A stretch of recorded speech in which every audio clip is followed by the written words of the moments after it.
போட்டித் தேர்விற்காக தயாராகி கொண்டிருக்கும் என் அன்பு மாணவ மாணவிகளுக்கு வணக்கம். இந்த வீடியோல என்ன பண்ண போறோம்னா டெய்லி ஃபைசல்ஸ் அப்படின்ற சீரீஸ்ல பார்ட் 63, அதாவது 63வது வீடியோ பார்க்க போறோம். வாங்க டைரக்டா வீடியோக்குள்ள போயிடலாம். நமக்கான இந்த பார்ட் ஃபுல்லாவே ரீசனிங் தான் பார்க்க போறோம். ஃபர்ஸ்ட் கொஸ்டின் பாத்தீங்கன்னா என்ன கொடுத்துருக்காங்க, பாக்ஸ்குள்ள வந்து செட் ஆஃப் நம்பர் கொடுத்துட்டு இந்த எக்ஸ் இருக்க இடத்துல என்ன நம்பர் வரும் அப்படின்றத கொஸ்டினை கேட்டிருக்காங்க.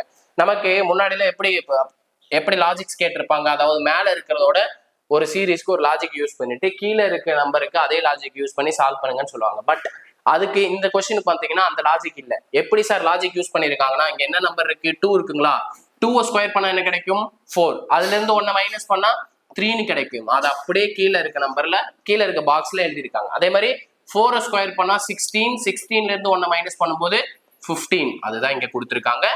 அதே மாதிரி 6 ஸ்கொயர் பண்ணா 36, 36ல இருந்து 1 மைனஸ் பண்ணும்போது 35 கிடைக்கும். அதான் 635 கொடுத்துருக்காங்க. அதே மாதிரி 8 ஸ்கொயர் பண்ணும்போது 64, 64ல இருந்து 1 மைனஸ் பண்ணும்போது 63. அப்ப நமக்கான லாஜிக் என்னன்னு தெரிஞ்சிச்சுங்களா?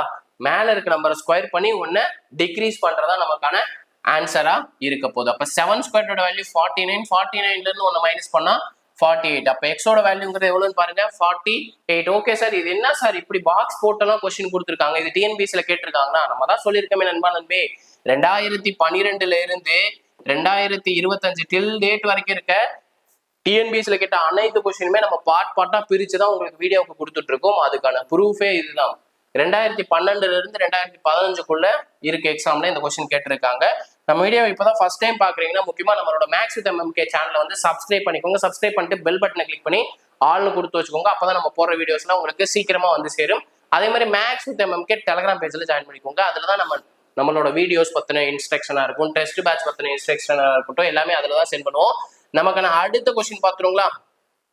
நமக்கான செகண்ட் சம் பாத்தீங்கன்னா இப்போ ரீசன்ட் எக்ஸாம்ல கேட்ட கொஸ்டின் ரொம்பவே முக்கியமானது. ஏன்னா இதுக்கு யூஸ் பண்ணிருக்க லாஜிக் வந்து அப்படி நம்ம எப்பயுமே ரீசனிங் எப்படி அணுகணும்னா இருக்கிற ப்ரீவியஸ் இயர் கொஸ்டின்லாம் பாத்தீங்கன்னா என்னென்ன லாஜிக்ஸ் படி சால்வ் பண்ணிருக்காங்க அப்படின்றது தெரிஞ்சுக்கிட்டாலே போதும். ஓ இப்படிலாம் கேட்கலாமா அப்படின்ற மாதிரி தான் அந்த கொஸ்டின் இருக்க போது. பாருங்களேன், என்ன கேட்டிருக்காங்க, அடுத்த எண்ணை கண்டுபிடிங்கன்னு சொல்லியிருக்காங்க. Find the next number of த சீரீஸ்ன்னு கொடுத்துட்டு 1, 5, 29 கொடுத்துருக்காங்க. ரொம்பவே சிம்பிள். என்ன லாஜிக்னா, கொடுத்துருக்க நம்பரை ஃபர்ஸ்ட் நம்பர் என்ன 1, 1 வந்து ஃபர்ஸ்ட் நம்பர், அதாவது முதல் எண் வந்து 1, அதை ஸ்கொயர் பண்ணி 0 ஆட் பண்ண என்ன கிடைக்கும், 1ன்னு கிடைக்கும். அதுதான் இங்க கொடுத்துருக்காங்க. ஓகேங்களா? நெக்ஸ்ட் 5 எப்படி வந்திருக்கும், 2 ஸ்கொயர் பண்ணி 1 ஆட் பண்ணிருக்காங்க. 2 ஸ்கொயர் பண்ணா 4, 4 plus 1 5. ஓகேங்களா? 4 plus 1 5. நெக்ஸ்ட் 29 எப்படி சார் கொண்டு வந்திருப்பாங்கன்னா 3 கியூப் பண்ணி தேர்ட் நம்பரை கியூப் பண்ணி 2 ஆட் பண்ணிருப்பாங்க. அதாவது நம்பரை வந்து கன்சிக்யூட்டிவ் நம்பரை ஆட் பண்ணிட்டே போயிருக்காங்க. அதே நம்பரை வந்து என்ன நம்பர், சாரிங்க 1 power 1, சாரி 1 ஸ்கொயர்னு போட்டேன். என்ன நம்பர் எடுக்கிறோமோ அதோட பவரே எடுத்துக்கிறாங்க. 2ன்ற நம்பர் எடுத்தோம், அதோட பவர் என்ன 2 ஸ்கொயர்டு. 3ன்ற நம்பர் எடுத்தோம், அதவே கியூபுக்கு பண்ணிக்கிட்டாங்க 3 கியூப். 3 கியூபோட வேல்யூ வந்து 27. 27ல இருந்து 2 ஆட் பண்ணும்போது 29. இதுதான் நமக்கான தேர்ட் நம்பர். அப்ப நமக்கான அடுத்த நம்பருங்கிறது என்ன லாஜிக் யூஸ் பண்ணிருப்பாங்க, 4 power 4. இங்க என்ன நம்பர் எடுக்கிறோமோ அதே நம்பரை பவர்ல யூஸ் பண்ணிருக்காங்க. பிளஸ் 2க்கு அப்புறம் வர்ற நம்பர் என்ன 3. 4 power 4ஓட வேல்யூ என்ன, 4 ஸ்கொயரோட வேல்யூ 16. அப்ப 16 into 16 தான் நமக்கு 4 power 4. 16 into 16ங்கிறது 256. அது கூட என்ன பண்ணும், 3 ஆட் பண்ணும். 3 ஆட் பண்ண நமக்கு என்ன கிடைக்க போகுது, 259 கிடைக்க போகுது. அப்ப இந்த கொஸ்டினுக்கான ஆன்சர் என்ன, 259. நல்லா லாஜிக்கை நோட் பண்ணிக்கோங்க. அடுத்தடுத்த நம்பரோட பவர் எடுத்துக்கிட்டு கன்சிக்யூட்டிவ் நம்பரை ஆட் பண்ணிக்கிட்டே வந்திருக்காங்க. ஸோ இந்த கொஸ்டின் வந்து ரிப்பீட் ஆகிறதுக்கு வாய்ப்பு இருக்கு. உங்களுக்கான கொஸ்டின் என்னன்னு பாத்தீங்கன்னா, இங்க 259 யூஸ் பண்ணிடுறேன். நெக்ஸ்ட் 2 நம்பர் என்ன வரும் அப்படின்றத கமெண்ட்ல சொல்லிருங்க. முக்கியமா தினம் 5 கணிதம் டெலிகிராம் பேஜ்ல ஜாயின் பண்ணிக்கோங்க. ஓகேங்களா? தினம் 5 கணிதம் டெலிகிராம் பேஜ்ல ஜாயின் பண்ணிக்கோங்க. நம்ம டிஸ்கிரிப்ஷன்ல லிங்க் வச்சிருக்கோம். சார் இதுக்கான பிடிஎஃப் எங்க சார் கிடைக்கும் அப்படின்னா, இந்த வீடியோவோட பிளேலிஸ்ட்லேயே இருக்கும், அதாவது வீடியோவோட டிஸ்கிரிப்ஷன்ல இருக்கும். இல்லாட்டி மேக்ஸ் வித் எம்எம்கே அப்படின்ற டெலிகிராம் சேனல்ல வந்து உங்களுக்கு இதுக்கான பிடிஎஃப் வந்து சென்ட் பண்ணிடுறோம். டெலிகிராம் பேஜ்ல ஜாயின் பண்ணிட்டு இந்த பிடிஎஃப் யூஸ் பண்ணிக்கோங்க. ஓகேங்களா? நமக்கான அடுத்த கொஸ்டின் பாத்துருங்களா? நமக்கான தேர்ட் கொஸ்டின் பாத்தீங்கன்னா ரீசனிங்ல இருந்தா கொண்டு வந்திருக்கோம். என்ன சொல்லியிருக்காங்க, ஏஇசட்ங்கிறது 1, ஏஇசட்ங்கிறது 1, பிஒய்ங்கிறது 2, சிஎக்ஸ்ங்கிறது 3ன்னு கொடுத்துருக்காங்க. அதாவது ஏவோட ஆப்போசிட் லெட்டர் இசட். அப்போ 13 பிரிச்சு மொத்தமே 13 நம்பர் தான் அப்படின்ற மாதிரி, 13 லெட்டர் தான் அப்படின்ற மாதிரி கொண்டு வந்திருக்காங்க ஆப்போசிட் லெட்டர் வச்சு. இப்படி கொடுத்துட்டு கீழே இருக்கிறதுல எது தவறு அப்படின்னு கேட்டிருக்காங்க. இது வந்து ராங்கா மேட்ச் ஆயிருக்கு அப்படின்னு கேட்டிருக்காங்க. ஆப்ஷன் ஏல என்ன கொடுத்திருக்காங்க, m ஈக்குவல் டு n. mங்கிறது 13 தான், mோட ஆப்போசிட் ஆன n-ம் 13 தான். அப்ப ரெண்டுமே ஈக்குவல் தான். ஏன்னா AZங்கிறது 1ன்னு சொல்லியிருக்காங்க. ரெண்டோட ஆப்போசிட் லெட்டருமே ஃபர்ஸ்ட் நம்பர் அப்படின்னு சொல்லியிருக்காங்க. அதே மாதிரி BY, Bங்கிறது செகண்ட் லெட்டர், ஒய்ங்கிறது கடைசியில இருந்து பார்க்கும்போது நமக்கு பியோட ஆப்போசிட்டா இருக்க போது அது செகண்ட் லெட்டர்னு கொடுத்துருக்காங்க. அதே மாதிரிதான் எம்மோட ஆப்போசிட் வந்து n, எம்ங்கிறது 13th பொசிஷன்ல வரும். ஸோ என்னங்கிறது 13th பொசிஷன் தான் வரும். அப்ப ரெண்டுமே ஈக்குவல். அப்ப இது கரெக்டா வந்திருக்கு. ஆப்ஷன் B செக் பண்ணுங்க. இப்பதான் நம்ம சொன்னோம் எம்ங்கிறது 13 பிளஸ் என்னங்கிறது 13 ஈக்குவல் டு எல்ங்கிறது 12, எல்லோட ஆப்போசிட் O. அப்ப L12னா ஓவும் 12 தான். 12 பிளஸ் ஏங்கிறது 1, இசட்ங்கிறது ஏவோட ஆப்போசிட். ஸோ ஏவோட வேல்யூ தான் எடுத்துக்கணும். So 1. 13 plus 13 26 equal to 13 13 add பண்ணா நமக்கு 26 கிடைக்குது. அப்ப ரெண்டுமே சேவா வந்திருக்கு. அப்ப இதுவும் கரெக்ட் தான். நமக்கு எது ராங்னு தான் கேட்டிருக்காங்க. ஆப்ஷன் C D செக் பண்ணிடலாம். A plus B plus C. ஏங்கிறது ஃபர்ஸ்ட் ஆல்பபெட், Bங்கிறது செகண்ட் ஆல்பபெட், Cங்கிறது தேர்ட் ஆல்பபெட். சியோட ஆப்போசிட் தான் எக்ஸ், பியோட ஆப்போசிட் தான் ஒய், ஏவோட ஆப்போசிட் தான் இசட். அப்ப அதே நம்பர்ஸ் எடுத்துக்கலாம். எக்ஸ்ங்கிறது 3, ஒய் 2, இசட் 1. ஏன்னா A equal to Z equal to 1ன்னு கொடுத்துருக்காங்க, B equal to Y equal to 2ன்னு கொடுத்துருக்காங்க, C equal to X equal to 3ன்னு கொடுத்துருக்காங்க. அதவே தான் இங்கேயும் நமக்கு கொடுத்துருக்காங்க. எல்லாத்தையும் ஆட் பண்ண என்ன கிடைக்கும், 6 ஈக்குவல் டு 6ன்னு கிடைக்கும். அப்ப 6 ஈக்குவல் டு 6. அப்ப இதுவும் கரெக்ட் தான். அப்ப நமக்கான ஆன்சர் டீன்றதான் கிடைக்க போது. எப்படின்னு பார்த்தரலாம். ஈங்கிறது பாத்தீங்கன்னா 5வது ஆல்பபெட், ஜிங்கிறது பாத்தீங்கன்னா 7th ஆல்பபெட், ஜேங்கிறது பாத்தீங்கன்னா 10th ஆல்பபெட். அதாவது என்ன சொல்லியிருக்காங்க, இந்த நம்பர் எல்லாமே பகா எண், பிரைம் நம்பர்னு சொல்லியிருக்காங்க. நமக்கு பிரைம் நம்பர்னா என்ன, ஒன்னாலையும் எந்த நம்பர் இட் செல்ஃப் அதாலையும் வகுப்படுறதா, அதே நம்பராலையும் வகுப்படுறதா நமக்கு பிரைம் நம்பர்னு சொல்லியிருக்கோம். ஆனா இங்க 10ன்றது பிரைம் நம்பரா, 10ன்றது பிரைம் நம்பர் இல்ல. ஏன் சார் அப்படின்னா 10ன்றது பாத்தீங்கன்னா 1ஆல வகுப்படும், 5ஆல வகுப்படும், 10ஆல வகுப்படும். நமக்கு 2க்கு மேற்பட்ட காரணிகள் வந்துட்டாலே அது வந்து பகா எண்ண சேர்த்துக்கப்படாது, அது பகு எண். ஓகேங்களா. அப்ப நமக்கான ராங்கா மேட்சா இருக்கிறது, தவறானது எது, ஆப்ஷன் டி. புரிஞ்சுங்களா. இதை டைரக்டா ஆப்ஷனை பார்த்து போட்டிருக்கலாம். நான் ஃபுல்லா தெரிஞ்சுக்கணும் அப்படின்றதுக்காக தான் எல்லா ஆப்ஷனையும் சால்வ் பண்ணி காமிச்சிருக்கேன். ஓகேங்களா. நமக்கான அடுத்த சம் போயிடலாங்களா. நமக்கான 4th சம் போயிடலாங்க. ரொம்பவே சிம்பிள் தான். இதுல சீரீஸ் மாதிரி கொடுத்துட்டு என்ன கேட்டிருக்காங்க பாருங்க, வினா குறியீட்டுக்கு பதிலாக வரும் தொடர் எதுன்னு கேட்டிருக்காங்க. ரொம்பவே சிம்பிள். இங்க என்ன கொடுத்திருக்காங்க, GDR. ஃபர்ஸ்ட் இது எப்படி வந்துச்சுன்னு கண்டுபிடிச்சிடலாம். இங்க பாருங்க, ஜி இருக்கு, ஒரு லெட்டர் விட்டுட்டு அடுத்த லெட்டர் டி, கடைசி லெட்டர் ஆர்.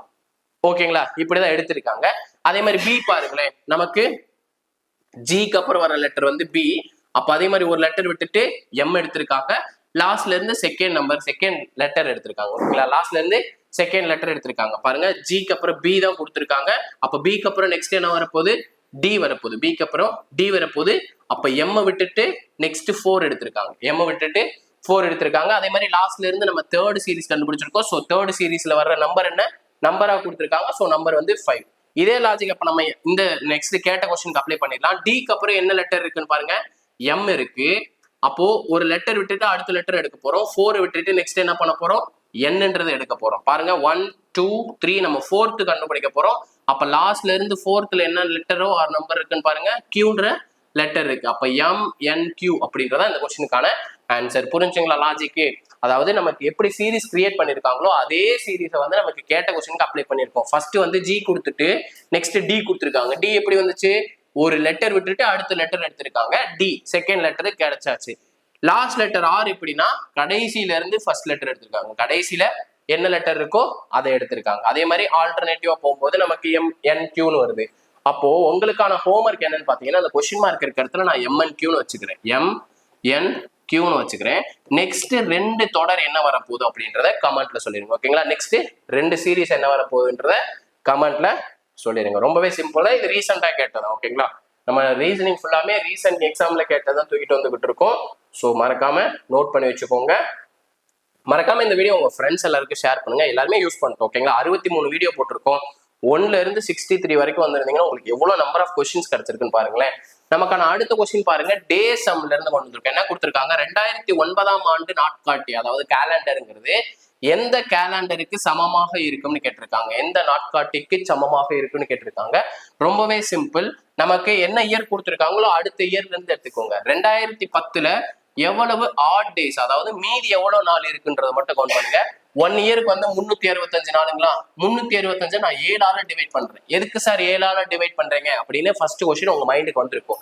எதுக்காகனா நமக்கு வீக்குக்கு கன்வெர்ட் பண்றதுக்காக நான் 7ஆல டிவைட் பண்றேன். அப்போ 7 வந்து 52ஆல மல்டிப்ளை பண்ணும்போது 364ன்னு கிடைக்கும். அப்போ ரெண்டுத்தையும் மைனஸ் பண்ணா நமக்கு மீதி எத்தனை நாள் இருக்கு? ஒரு நாள் இருக்கு. அதாவது நார்மல் இயர் சாதாரண ஆண்டா இருந்தா நமக்கு மீதி இருக்க நாள் ஆட் டேஸ்ங்கிறது 1 வரும். இதே இது வந்து லீப் இயரா நெட் ஆண்டா இருந்துச்சுன்னா நமக்கு 2 வருங்க, 2 ஆட் டேஸ் வரும். 52 போடும்போது 364ன்னு கிடைக்கும். பேலன்ஸ் வந்து 2.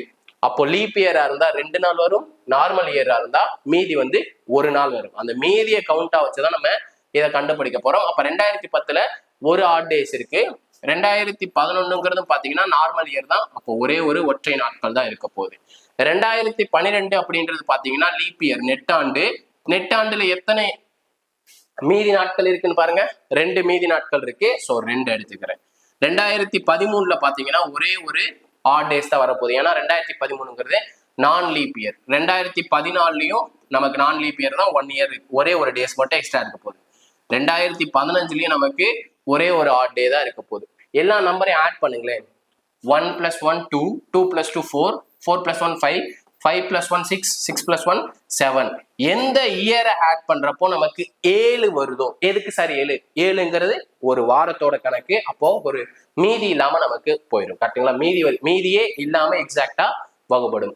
அப்ப எந்த இயர் இருக்கோ அந்த இயர் தான் வந்து நமக்கு சேம் கேலண்டரா இருக்கும். அப்ப 2009க்கு சேம் கேலண்டர் எது? 2015. இதே நான் உங்களுக்கு வந்து இந்த இடத்துல 2010ன்னு மாத்தி உங்களுக்கு ஹோம்ஒர்க்கா தரேன். 2010ஆம் ஆண்டு நாள் காட்டி எந்த ஆண்டு நாள் காட்டிக்கு சமமாக இருக்கும் அப்படின்றத கமெண்ட்ல சொல்லுங்க. சிம்பிளா இந்த மாதிரி சேம் இயர் கேட்டாங்கனாலே ஆட் நம்பர் ஆட் பண்றப்போ எந்த இயருக்கு 7 வருதோ, எந்த இயர்ல 7 வருதோ அதுதான் நமக்கான ஆன்சர். ஸோ இந்த கொஸ்டினுக்கான ஆன்சர் 2015. நீங்க 2010 வச்சு சால்வ் பண்ணி ஆன்சரை கமெண்ட்ல சொல்லிருங்க. இவ்வளவுதாங்க இன்னைக்கான 5 சம். இன்னைக்கான 5 சம் ஃபுல்லாமே ரீசனிங் தான். எல்லாமே ப்ரீவியஸ் இயர் கொஸ்டின் மட்டும் தான் நம்ம சால்வ் பண்ணி கொடுத்துட்டு இருக்கோம். ஸோ இந்த வீடியோவை உங்க ஃப்ரெண்ட்ஸ்க்கு ஷேர் பண்ணுங்க. நீங்க முடிஞ்சா உங்களோட வாட்ஸ்அப்ல ஸ்டேட்டஸ் வைங்க. இன்ஸ்டாகிராம் பேஜ் வச்சிருந்தா இன்ஸ்டாகிராம் பேஜ்ல ஸ்டோரியா வைங்க. நம்மளோட ஐடியா மென்ஷன் பண்ணி கூட வைங்க. நம்மளோட ஐடி பாத்தீங்கன்னா மேக்ஸ் வித் MMK அடிச்சீங்கனாலே உங்களுக்கு அதான் நம்மளோட ஐடி. அதையும் ஃபாலோ பண்ணிக்கோங்க. இதே மாதிரி அடுத்த பார்ட் வீடியோவுடன் சந்திக்கிறேன். அதுவரை உங்களிடமிருந்து விடைபெறுவது நான் உங்கள் மேக்ஸ் மதன். தேங்க்யூ.